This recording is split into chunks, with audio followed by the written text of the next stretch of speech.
to the 5th annual DCRIT conference. And hello to our friends watching on live stream. It's really a thrill to have you all here after so many months of anticipation and preparation. We know you have a choice when selecting design criticism conferences, so we're very glad you're with us today. I'm Alice Twemlow, Chair of the SVA Department of Design, Research, Writing and Criticism. Hey, thank you very much. I know Trilby must be here.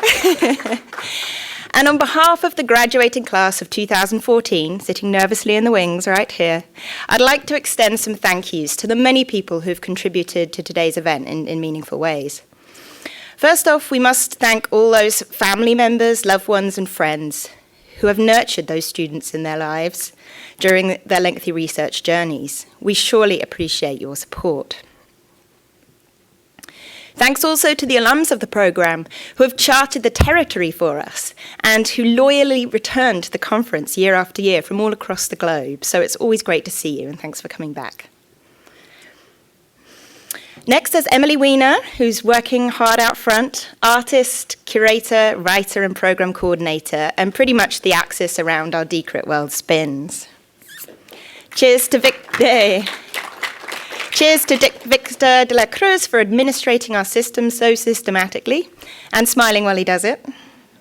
Thank you to Stephen Heller, my esteemed colleague and dear friend, I think you're out there somewhere, for bringing me into the SVA fold, which is, you know, just the warmest and most loyal working community you're likely to find. And this is mainly due to the wisdom and generosity of those who shepherd it, David Rhodes, the president, along with Anthony Rhodes and Jeff Neeson. And it's always, you don't need to clap for each one, we have a lot of thank yous. But thanks also to the SVA Theatre team. It's really such a pleasure to work with you and in this amazing space. It's also a real treat to work with such consummate professionals as designer Matthew Rizak and web designer Eric Price, both based in Minneapolis and both design genii.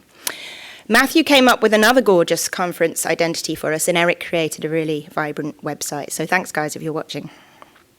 Thanks to our photographers, Michael George is snapping us all today, and John Medea, who took those rather glamorous portraits of the DCRIT ladies for the brochure, and to Aldo Malaspina for videoing us for posterity. So today's event is the culmination of a long process. Students have been working on their thesis projects since around about this time last year.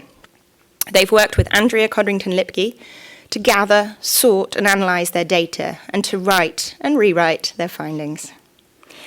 They've run their ideas past a gaggle of guest critics, including Pentagram partner Michael Beirut, filmmaker Gary Husford, and Project's partner Rob Giampietro. I think it's somewhere up there. Yay. And they've had their work in progress papers read by Alan Rapp, who's now senior editor at Monticelli Press. 3 of our students worked with external advisors, Amy De La Haye, Michael Rock, and Melanie Swan. And finally, at the end of this huge, long process, the other day they met with Julie Vance, who helped them polish the taught presentations that you'll be seeing today. And indeed, we have to thank all of the teachers here at DCRIT. It's quite a dream team of instructors, as you'll see, because in a way, all of the teaching that the students get here at DCRIT feeds its way into the thesis in one way or another. Massive thanks to our partners, MailChimp the Magnificent, La Colombe the Caffeinated, Le Delicious the Delectable, and Vitra the Very Comfortable and Good Looking. No, really, we love this rainbow array of tip-tons that Vitra has lent to us, so thank you. And thank you in advance to our guest speakers who've travelled from as far as Hong Kong, London, Maine, and LA to be with us today. And we're really, really looking forward to hearing from them and very grateful they could join us. But before we get to meet them, however, I do have a couple of announcements.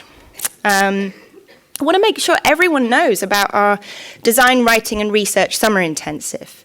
I think the designers and writers who've taken this course before, it's a 2-week intensive, will testify it's a pretty remarkable experience. You get to practice your design, writing and research techniques with the likes of Rob Walker, Mimi Zeiger, Michael Kimmelman and Roberta Smith, and more. You get dozens of visits and tours, the opportunity to develop a portfolio of finished pieces and pitches, and to work on a collaborative publication. So I just want to let you know that we're accepting applications until May 9th, and of course I encourage you to apply. In other news, you may have heard that we are turning the 2-year MFA into a 1-year MA in design research. Well, it's true. And we're accepting applications until the end of June. This is really exciting change and is done to make the programme a more viable prospect for professionals, as well as anyone who'd want to deepen their understanding of the designed world. But in other ways, it's not such a huge shift. I mean, research has always been there as the bedrock of what we do. Whether our chosen format is an exhibition, a podcast, an online platform, or a book, we begin every venture with rigorous research. We learn reporting techniques, how to interview people, how to read primary sources in archives. We visit design studios, factories, homes, and landfills. We tour sewage plants, new building sites, and attend town meetings. We pore over microfiche and picture files at the library. And then, armed with our spools of data, we weave stories that we hope will inform, delight, and persuade. So last week I invited a clutch of people involved with the programme to come and talk to camera about this, about the ways in which they use research in their working practices. The video is still being edited, but I'm going to show you a little preview to give you a taster.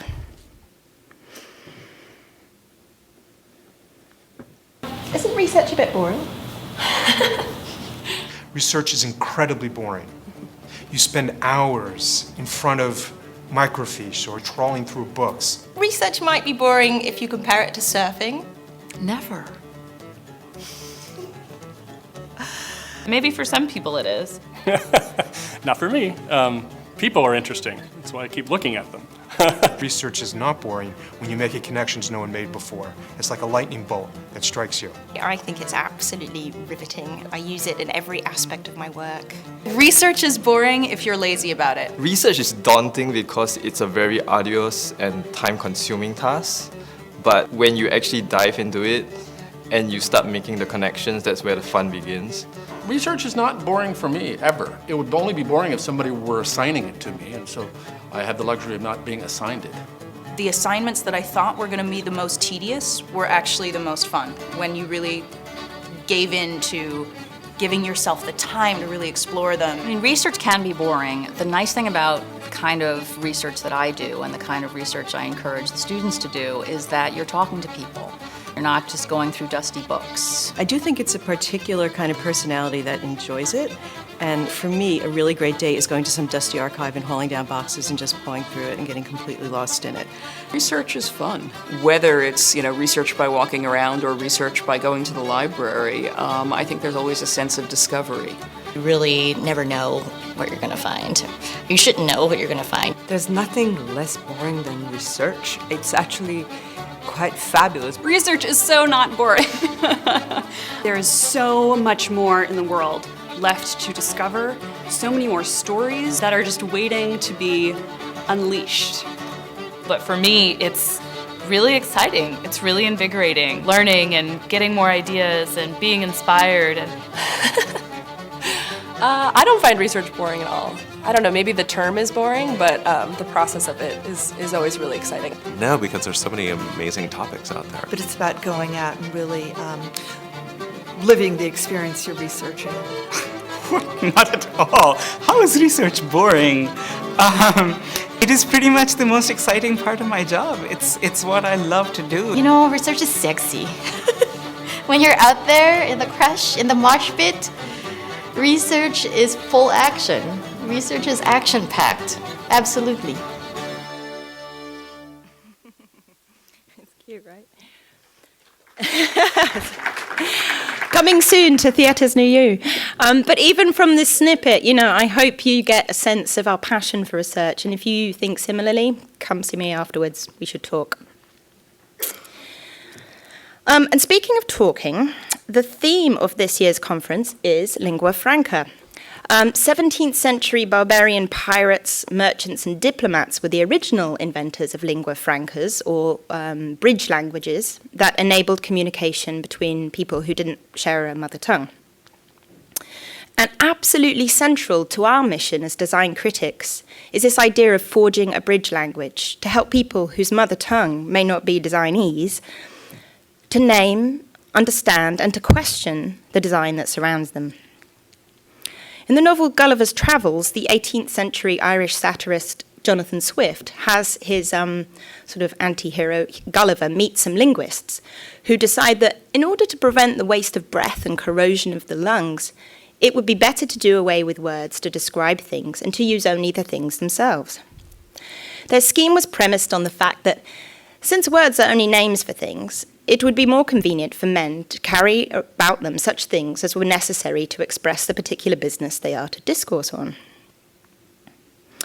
Even while Gulliver is interested to see these people struggling to tote around all the things they might need, even for a basic conversation, Swift highlights the absurdity of the enterprise and satirizes such attempts to universalize language. So, as tempting as it might be for us as design critics to find inspiration in this literal example of design discourse in action, we heed Swift's warning. In fact, we celebrate the accented nature of our various perspectives. And truly, we are an accented bunch. There's my spiky English, which my Aunt Nina tells me is actually overly softened in the 15 years I've lived in this country. But also in today's presentations, we will hear inflections of the Philippines, New Zealand, Kuwait, Tennessee, Estonia, Italy, and New York. We will also hear inflections of skepticism, Marxism, pragmatism, and enthusiasm. Knowing where you are coming from, both geographically and philosophically, is a huge part of being a critic, and we work hard to clarify our positions in relation to our material. In the course of today's presentations, we're going to be voyaging to the lands that are almost fantastical as those visited by Gulliver. The students' research has taken them to South Sudan, Shanghai, the Gulf states, and the Rockaways. We will explore the worlds of online fashion exhibiting, micro-apartments, and medical science. But most of all, we will be encountering the informed opinions and convictions of curious travellers who attempt to balance the way they see the world with what they actually find there. I'm immensely proud to present to you today the research findings of the graduating DCRIT class of 2014. But before you meet them, there's someone else I know we are all looking forward to hearing from.